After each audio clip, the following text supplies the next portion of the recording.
Hey, how's everybody doing? It's Rich here, Rich the Architect, and today I am honored to have a guest on, Jeremy Fyfe from GLS Painters. Jeremy and I have known each other for a couple of years now, right? About three. Yeah, and we met through, I believe, through Revco work, John Lorenzo's networking, I guess, business at the time, and Yep. And yeah, so Jeremy actually reached out to me recently. He wanted to be a guest, so here we are. So Jeremy, if you want to just start a little bit, just tell the audience a little bit about yourself, what you do, and we'll go from there.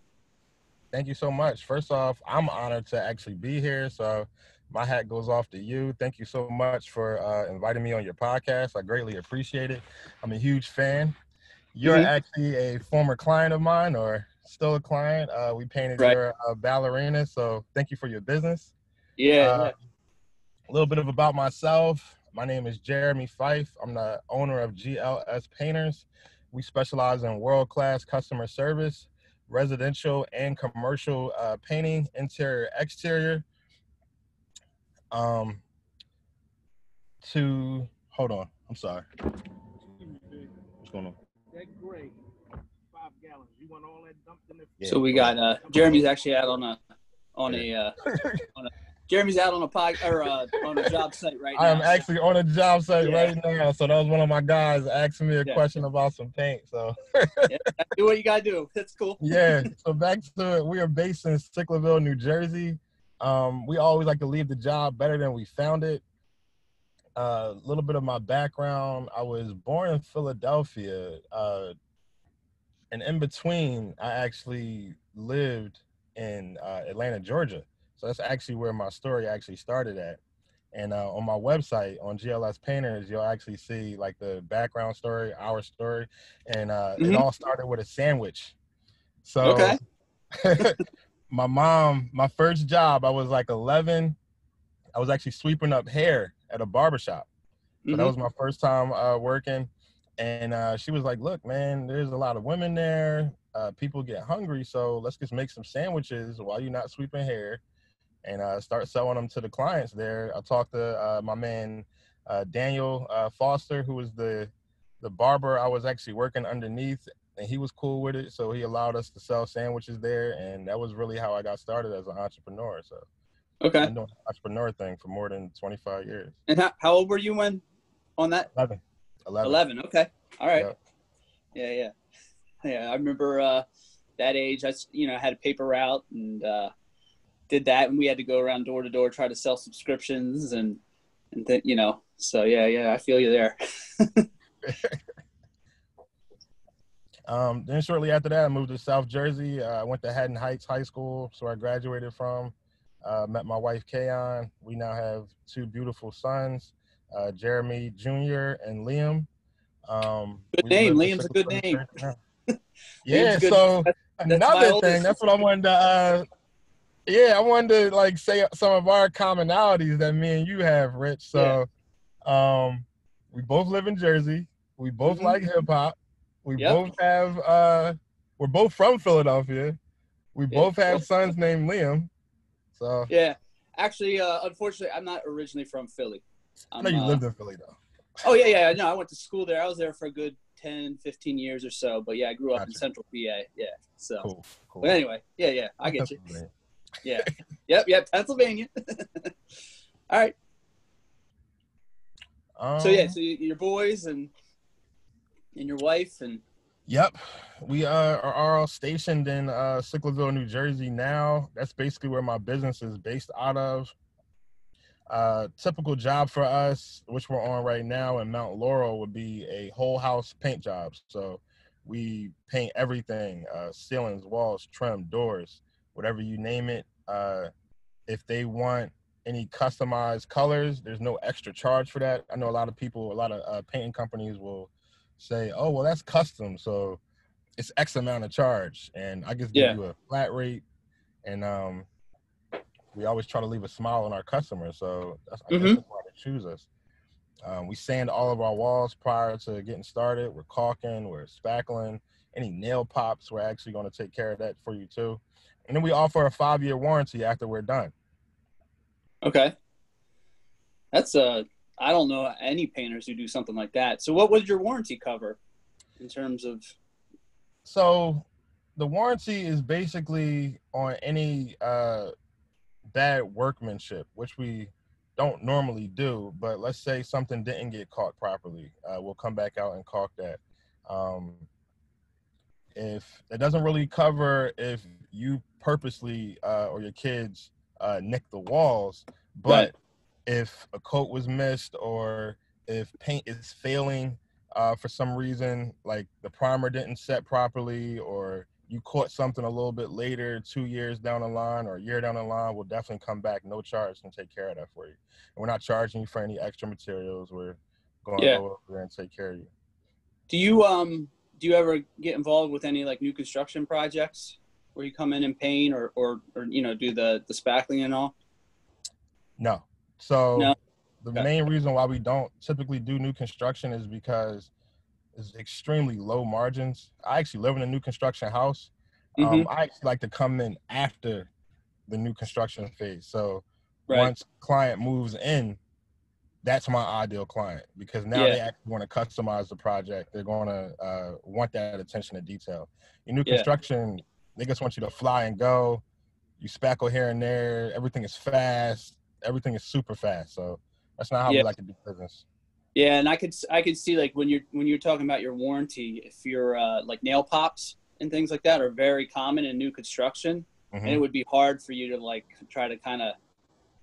I see that there could be an issue in terms of what you're offering as a warranty, because it's like that's just part of like the house settling or the, you know, the house gets conditioned consistently, you know, things like that'll pop up.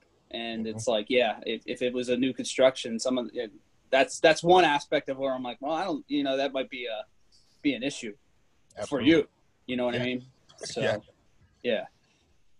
So, but, so, I mean, you do exterior and interior. I mean, the job you did for me was all windows and doors on the exterior for the building. We have my office and my wife's dance school, and, you know, everything looks great over there. We're not calling you back.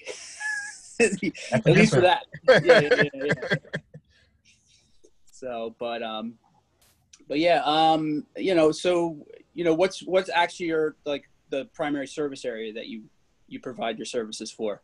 Great question. So we are based in Sicklerville, so Gloucester Township would be our primary focus of services. So all the surrounding areas around Sicklerville, Sewell, Washington Township, everything that's basically in a 1 to 10 mile radius from Sicklerville. We will travel up to an hour away. We've done projects, as you know, in Wildwood. Well, we don't mind going to the shore. Yeah. Beautiful. The drive isn't that bad. That's some good peak season. Yeah. Oh yeah. Not in season. I mean, it's funny because, you know, I've done work down in the shore, and it's like I love going down in the off seasons, but then once it was the summer season, I had to go down. I was like, oh man, I can't even find parking, and I'm used to just driving right up to the house and parking right there. That hour drive turns into like an hour and 40 drive. Yeah. So, and you've done stuff in like Philly or on the Pennsylvania side. So we'll do fairly new construction in Philly. So I'm from Philadelphia. I love Philadelphia, but Philly has plaster walls. So that's not what we specialize in anymore. So we're actually looking for projects that are 1995 and up. Okay. A lot of houses in Philadelphia are mainly built in the 80s. There tends to be a lot of prep work that's involved. I've actually had a plaster ceiling fall on my head numerous times in Philly. So we know how to fix the work, but that's not what we specialize in. Right. Now that I moved to Sicklerville, I'm basically doing projects 5 minutes away from my house, 10 minutes away from my house. Your project was 15 minutes away from my house. So I know a lot of painters in Philadelphia. I actually refer them to them. Yeah. The only time we really travel to Philly is if it's a fairly new construction home, something that was like recently renovated, but we talking parking, man. You're not finding any parking in Philly. Oh yeah. Yeah. No, I do work in Philly, and it's like I have like my 3D scanning stuff. So I got my toolbox with the equipment and the camera and the tripod and all that. And it's like anytime I'm doing it in Philly, I'm like, well, I'm hauling this thing for a little bit. And then recently I had I had one of those toolboxes that has like a handle that pops up and you can kind of walk like the luggage, in the airport type deal. And I hit a bump in the sidewalk, and then the handle just broke off. So now I'm like, I gotta lug it, because I haven't got a new one yet. And I'm just like, oh man, this is a pain, because I gotta go 3-4 blocks sometimes. Yeah, man. To go stuff. Yeah, I did a number of I did 2 or 3 condos in like off of Washington Square, on that side of town. So it's just like it's real tight when it comes to parking over there, Mm-hmm. Yeah. So I've done work in Logan Square, Rittenhouse Square. I'm originally from West Oak Lane, so that's where I actually started out at on Ogontz Avenue. My dad lived on Haynes Street, so we've done a lot of work like in that northern Philadelphia area, and I've done a lot of work in Old City. Back to your 3D setup, man. You're the first person I actually seen with the Matterport. So after I've seen that, I started seeing it everywhere, and I'm like, nah, man, that's what Rich started this, man. Yeah, no, well, it's funny. I like to, I'm always looking for new stuff. Actually, I was just watching a video before this about kind of what the next thing is with some of that technology. It's like I always like to try to stay on it, and I find it, for me personally, it's a hard sell because it's like so new that it's like, I'm trying to like convince people, and then there's always these cycles. Like I'll be like, oh, this is a good thing, and then all of a sudden, and people will be like, no, and then all of a sudden everybody's doing it, and I'm like, hey, what's going on? And they're doing it themselves, and I'm like, all right, whatever, So I try to, kind of, I like to think I'm ahead of the curve, but so, but if people do it themselves, that's hell. The Matterport's a kind of an entry level one, so. But I'm still doing. I mean, I went out 2 days ago and did some scanning for something, which is actually something. It's going to be hopefully pretty cool because it's a historically significant house done by Louis Kahn, who was like a world-renowned architect back in like the 60s and 70s, who's from Philadelphia, and he only did 9 houses total in his entire career, and they're all in the Philadelphia area, and this was one of them. So like the as an archivist or something with pen is involved, so, and that it's giving us exposure to the people at Penn, so there could be some other stuff down the road too. So, but yeah, it's I like using it, obviously, so, but so I mean, you were mentioning, with the Philly and everything. So how many years you been in business now? I've been in business for 12 years now. So we started in 2008. Yep. I actually had a business partner when we first started. So GLS Painters stands for Green Light Solutions. Mm-hmm. That was the name of our company prior before the name change. Partnerships are like marriage. I quickly realized, I'm like, hey man, this is a lot of work. So unless we're on the same page, I'm gonna take my name and run with it. So that's basically what we did. My man is a great guy though. Christian McCain, real cool. We still cool to this day. But when you're not aligned, sometimes it's best to get split. And then I pretty much took it to another level. He's actually flipping houses now. So shout out to him. Yeah. But yeah, my business is still running. Yes, but Go ahead. I'm sorry. It started as GLS as well, you said? It started out as Green Light Solutions, so I just shortened the name to GLS Painters. Yeah. Yep. Okay. Yeah, because we already had our logo. Go ahead. I was going to say that we already had the logo in place. Yeah, they were breaking up a little bit. We already had the logo in place, and anybody that's actually seeing this on video, our logo is actually it mimics the recycling can logo. So this is actually just paint dots, like the recycling can. I got you. And we already had the brand and everything going, so we just took it from there, and I just wanted to leave it. I could have named it like after myself or after my kids, or and that's my background. I didn't want to change it. It was still good nostalgia for me, and it just tells me where I started from. Yeah, and it's like, if you've already started to build the brand too, it's a little whether it's confusing for existing clients or somebody looking you up, it's like you just if you get some motions going in a good direction with that brand, you want to keep it.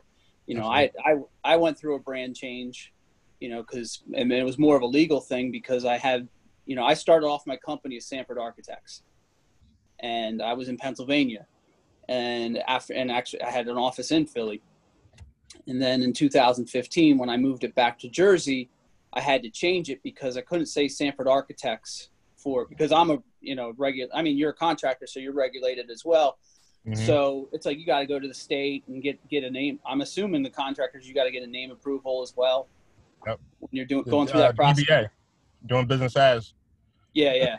So I had to get the name approval, and because my name said, it was my last name, but it said architects, but I was the only licensed architect in my company.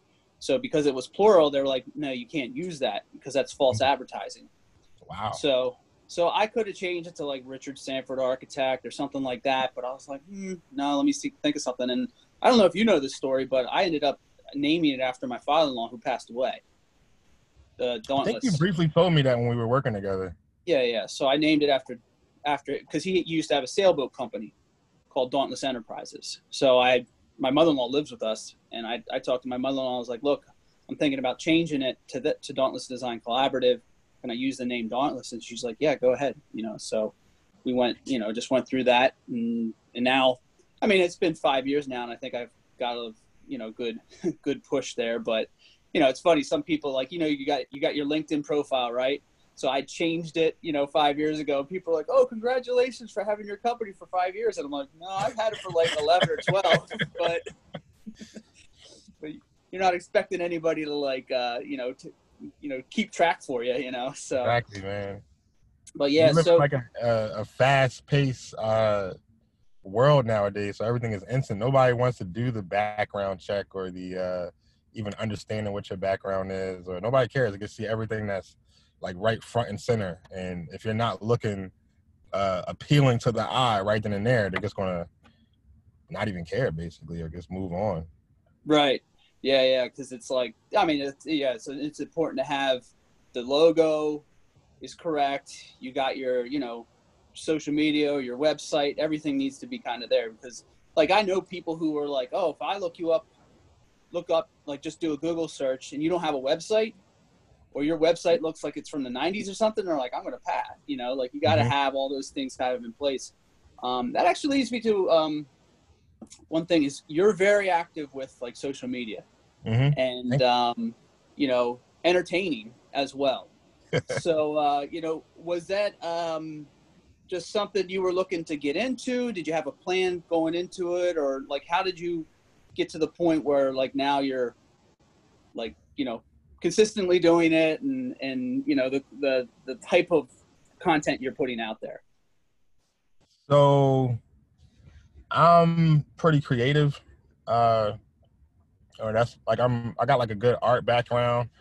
In high school, I used to actually sell mix CDs. Then we started actually rapping. So yeah, okay. I had like a little rap group back in the day.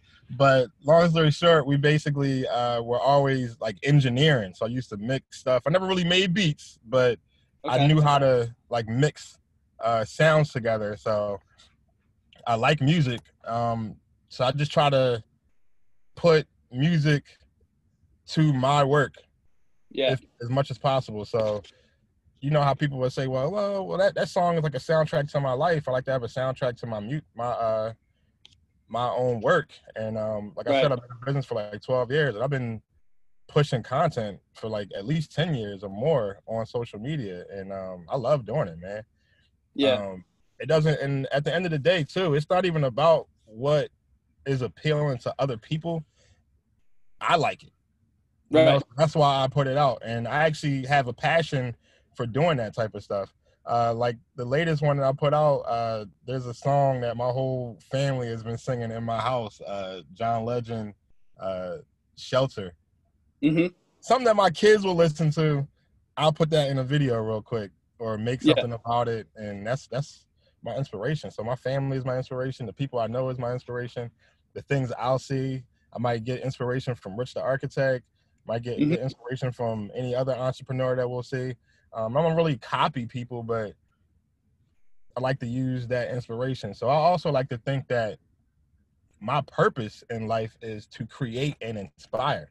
That's what I try to do on all of my content, anything that I'm putting out. And I try to be extremely positive, man. I stopped cursing a long time ago. I'm not even a slave to the money. I'm a slave to Christ Jesus. So that's what's my force right now, man. Just good space. Yeah, no, because it's like well, the thing I've noticed is it's like it's very your content is very unique. Like I can tell it's you, you know. It's not like, you know, there's some stuff out there you can see, you can tell people are like, you know, using a formula they may have learned from somebody else or something like that. You know, no, yours is just whatever, and I respect that because I think I have that same type of attitude. Now my issue with social media is I find that I'll be hot for a second, meaning I'll do a bunch and then I'll just kind of like slip away, and then I'll do a bunch. And I think that's a little bit of my personality is that I kind of live a lot on the extremes. Either I'm not doing anything at all or I'm doing a ton of stuff at once, you know? So I think in the social media, I kind of do that a little bit. So I got to like, probably personally for me, I got to figure out kind of that middle ground, but it's just like, you put it out for yourself. And if people like it, they like it. If they don't, they don't. And have you ever had an experience with social media where you put something out and it just, I don't know if it you know, maybe it goes viral or it has a lot of success that you were just like, how the heck is this getting all these views or whatever, or you got business from it, you know? Man, like I just started getting business like consecutively through Instagram and Facebook. And I guess it's because everybody is home, but Facebook right now has been my biggest lead source. Right. So in terms of going viral, I'm not going to lie, I don't really go that viral like that, but I will every now and again be featured by like somebody that's reputable, like Sharon Williams, Graco, or Titan Sprayers. I was just recently on Pass the Brush Challenge. So that was like, I saw that. I saw that last night. Yeah. I saw that. The guy, Chris Painting, I think he's in Ontario, Canada. He DM'd me like, hey, you want to be on the challenge? I'm like, yeah. Yeah. Jump, and you just got to be fast too. So that's my other thing too. Like, if I got something in my head, I'm just going to try to get it out. There's no point in, I got all this content and I'm going to put it out this way. And no, don't sit on the content. Put it out now. Yeah. ASAP. Yeah. And I respect that, and I know a lot of people that do that. Even with my bids, man, I'm bidding on the spot. I'm not gonna take all these notes, go home, play with my kids, wait to do it at night. No, I'm gonna put everything in on your job, present it to you, present you with a thorough proposal, and then try to win the job on the spot. Yeah. No, because it's like, and you've been in business long enough too. When it comes to pricing, it's like you have, like, I have like three, like on a residential side for projects for me, I got like 3 tiers, right? You know, okay, here's a small renovation or something. It's this price. You know, here's a new construction or addition of this type of home. It's this price. You know, I got something like a beach home or something like that, new construction and ground up. It's this 3rd tier, you know, and it's not going to, like, I can go back and fine tune it. Usually what I'll say is like, oh, it's X amount of dollars. Here you go. Here's the price. Let me go back, and within 24 hours, I'll give you a more defined with, like, you know, a list of scope of stuff. But the numbers are always in that range, you know. So it's something, you know, once you're in business long enough, you're not gonna like. There's no need to like really spend, you know, 2-3 days to get back to them, right? Because because that's the other part is there can be 2-3 days. They can be looking at 2 or 3 other, of your competitors.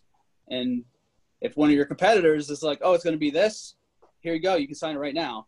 Yep. You know, then you're going to lose, you know, potentially lose that job. Absolutely. So, but yeah. So do you do like TikTok or? So, shout out to John Lorenzo again. He was like, yo, man, you gotta get GLS on TikTok, man. And I know, like, it's ideal to do that right now because TikTok is like blowing up, but it's not like extremely blown up yet.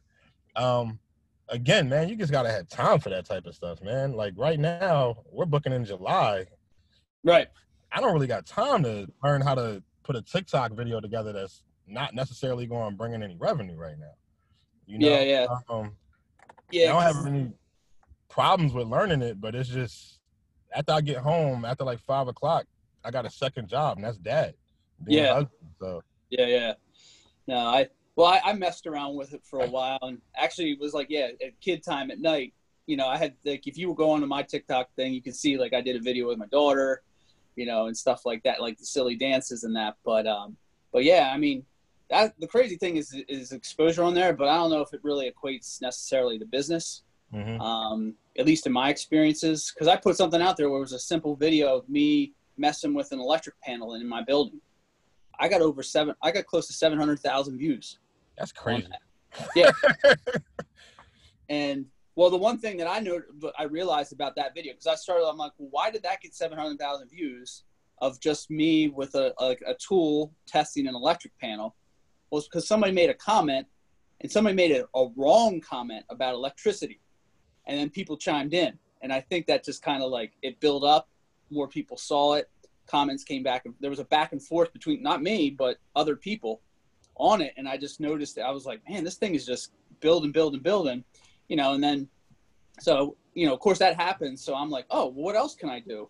You know, I put something else out and it gets a couple hundred views or something like that, but you know, it's like you had that engagement on there. Yeah, it was really the engagement, I think, that really like led to it. So, you know, it's like if you're posting on the Facebook or Instagram, and you know, I learned this from John. You know, I worked with John, was helping me marketing wise last year for a couple months, and it was like, you know, like you post something, but you got to give somebody something to respond to or comment on, you know, to get that interaction, you know, to try to, you know, and those are usually the, you know, more successful types of posts that you can put out there. So, well, congratulations on going viral on TikTok real quick. What's that?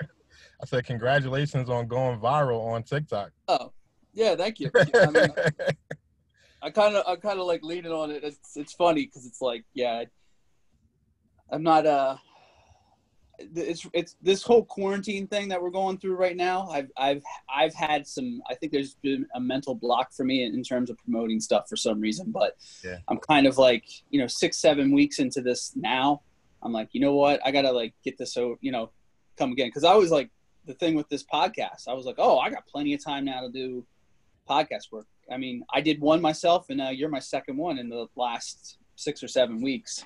Awesome. But yeah, and I actually have some plans for a few things down the road here. But yeah, so enough about me. Let's get back to you. So like right now with you know, the coronavirus and everything. I mean, obviously you're out. You're considered essential, correct?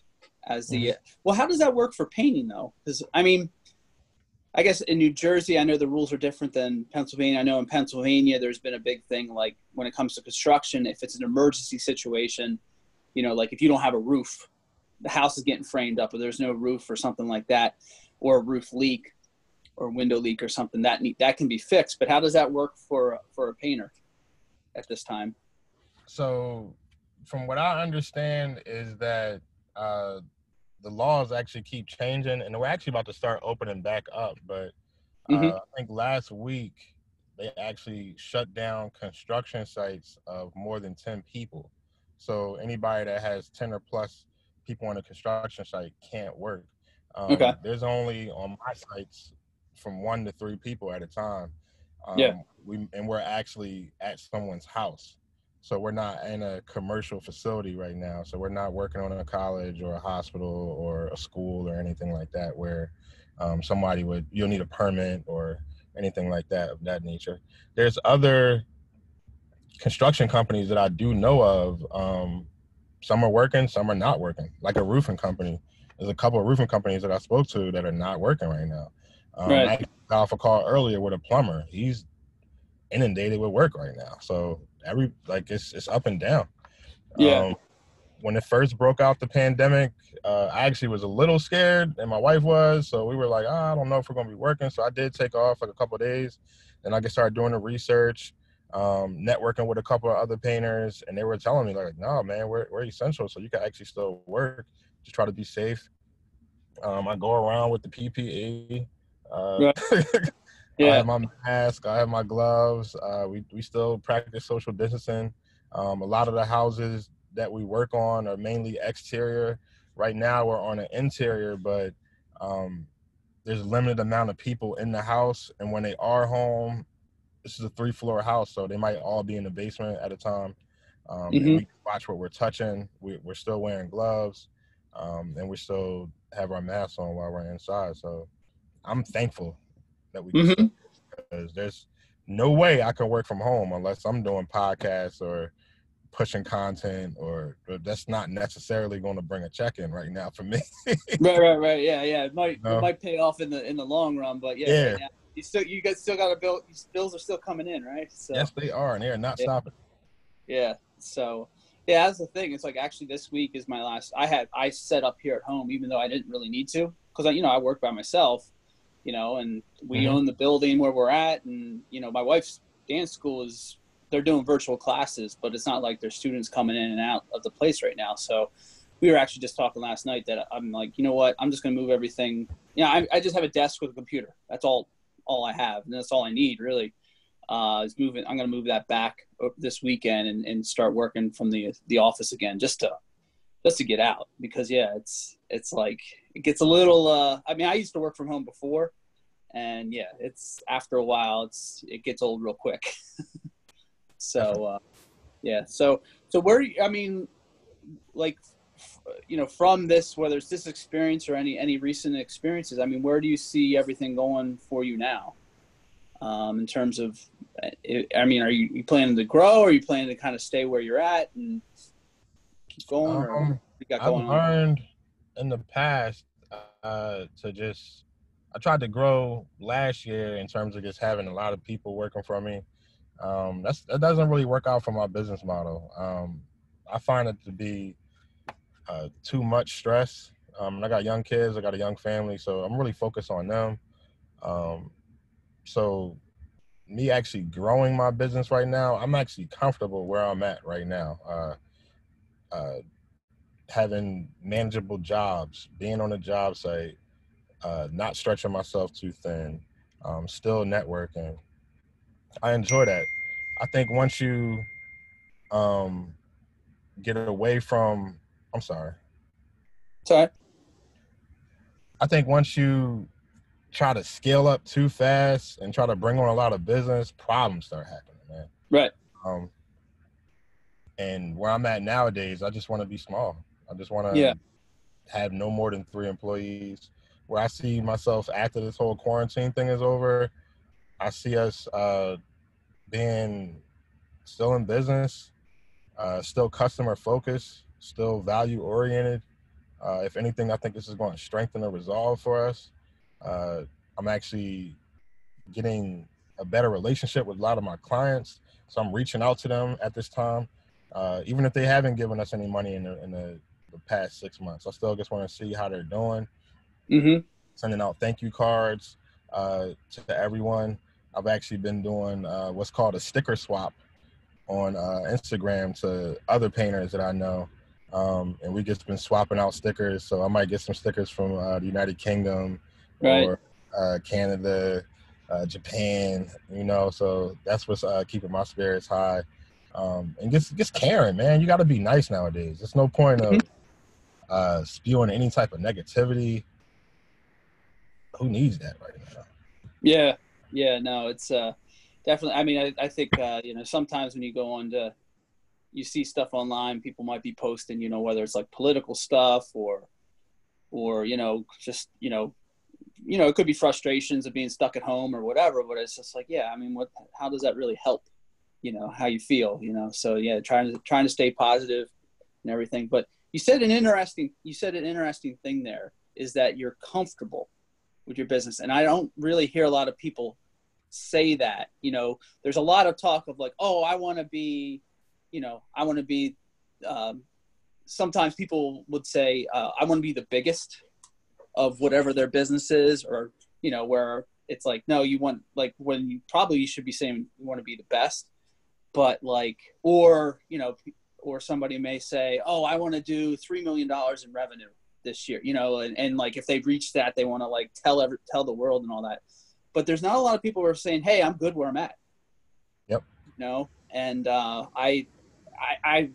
personally, I'm like, you know, I think again, there's some similarities between both of us, and that's kind of like very similar with me with my business. I'm like, no, I'm good. You know, I have 3 kids, as you know, I mean, I got 1 extra kid, but and they're all, mine are like, you know, 2-year-old to 15, but yeah, I'm like, you know, personally on my end, it's like, I'm very, you know, I'm comfortable where I'm at. You know, I don't need to hire anybody. If I get real busy, I actually have things set up where I outsource to other people, you know, and they can help me out, other architects or drafting solutions or whatever, you know. But yeah, it's saying, when you said you were comfortable, I'm like, oh man. You know, else is comfortable too. Now it's crazy because some people, let's not get this confused with being complacent. I'm extremely complacent. I do have goals, but I like to live a simple lifestyle. So I'm not trying to slave for riches and then not be a family man. You know, like I'm 100% trying to be there with my kids. Before this whole quarantine thing, I was dropping my kids off at daycare and picking them up every day. Because I know my wife had to take a long ride to work. So I don't own a business to be working on the business all day, every day, 24 hours a day, and not being with my family, not having a good time. Man, we traveled a lot. So that's what this is about for me. You're not gonna be able to die with this money. So there's no point in dying over making the money so much and having your name all in the big lights and all this other stuff. I wanted to get to $1 million in sales too. But I'm comfortable with not getting that, you know? I find myself doing extremely good work. And I think once you get to that $1 million in sales, something's going to take a hit, whether it be your quality, whether it be your customer service, whether it be your guy management or job management, something's going to take a hit. I'd rather just be in control of what I can be in control of, and just be like at a good, steady pace, consistently climbing up instead of going. Yeah, and it's like, you know, the thing I realized, you know, I started the company as a necessity back in 08, 09. You know, I couldn't find a job, right? So I was like, well, in order to do it, I'll just, you know, start my own thing. And it's like, it's grown, but at the same time, it's like, yeah, I do well, and, you know, I make enough, you know, to support my living. But the thing I didn't realize when I first started was, I was like, oh, it's that time management or that time flexibility that I now have, you know, with, you know, and, you know, yeah, if you had, you know, 1 to 3, you said we have 3 employees now, or there's 3 of you total? It's 3 total. Yes. So I got 2 guys. Yeah. So, and I'm sure you have, you know, something comes up, whether, you know, one of your guys, you know, they have a family member who's sick or something, or, you know, kids, you know, so you got to kind of manage the schedule there a little bit there too. And, you know, and I've had employees in the past, but it's just like the ability to, you know, if, you know, your wife calls you up, oh, you know, Liam's sick or something like that, or Liam's at school and fell and needs to be picked up. You know, so you have the ability to kind of to do that, where, you know, if you worked for somebody else, or, you know, worked for some big company or something, you might not be able to do that. I mean, one of my favorite projects I ever worked on was the Revel Casino in Atlantic City, but the schedule I had when I worked on that was ridiculous.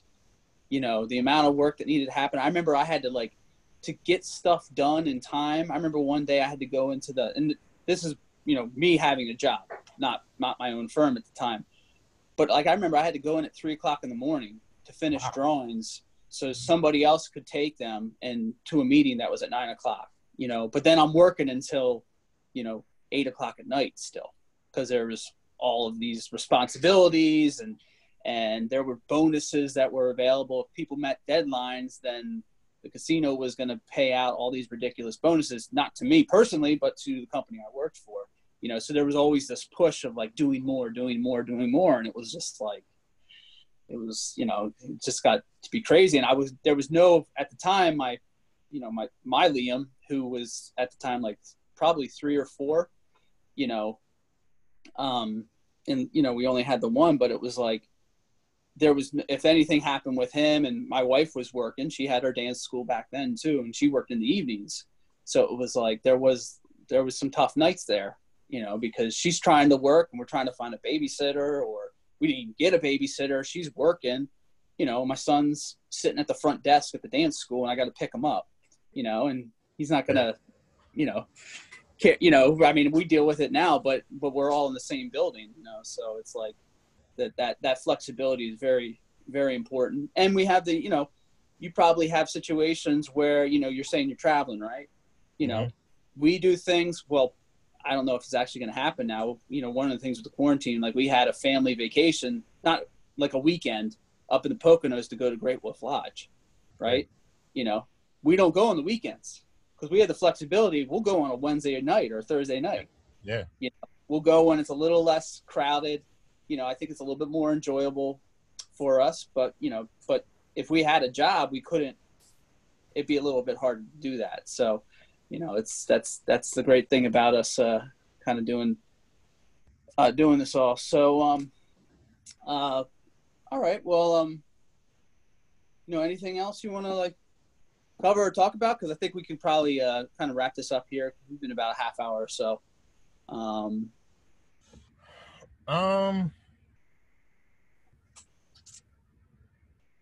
Not that I could think of right now. We're planning on doing a cool initiative called Paint It Forward. So I guess I'll do like a press release right now. You can get all that. Right. We'll clip this video and I'll send it over to you. So we're looking for people that have either been on the front line or been affected by this whole pandemic or this virus. We just want to give back, man. So Paint It Forward would be anybody that has like a home that's under, like in between 2,000, 2,500 square feet, giving out a $3,000 paint job, exterior, for free. Okay. We're going to put all the details on Facebook and social media pretty soon, but we definitely want to get that done this summer because I think this is the best time to do that. Uh-huh. And we'll make some type of challenge or some type of like drawing on Facebook. I just got to formulate everything and then officially send it out, but that's where we are. We just want to give back to our community. So I've been seeing a lot of people give back, and I'm like, hey, how do we fit in? Because right. We're blessed right now, and we want to just give back as much as possible. Mm-hmm. Okay. And if people wanted to contact you for that, or for you for like a paint job or anything like that, how do they get in touch with you? So you can be reached at 856-238-1288. That is the business line. You can email me at Jeremy, JEREMY, @glspainters.com. We can be found on Instagram and Facebook at that same handle, at GLS Painters. And I answer the phone all the time. So call me whenever. Okay. All right, sounds good. Well, Jeremy, thanks again. Actually, I'm gonna stay on after I end this, but I'll hit the recording at the end here. But yeah, I want to just thank you again for coming on here, though, and yeah, hope good health for everybody and good sanity as well. And I hope your family is completely unaffected by this whole thing, and I hope you guys stay healthy, and I greatly appreciate the opportunity to be here. Yeah. Thank you so much. Cool. Yeah, appreciate you getting on here as well. So I'm going to say goodbye. We'll say goodbye to the audience, for now. So yeah, this is Jeremy Fyfe and Rich Sanford, aka Rich the Architect, signing off. And yeah, we'll see you guys later. Bye.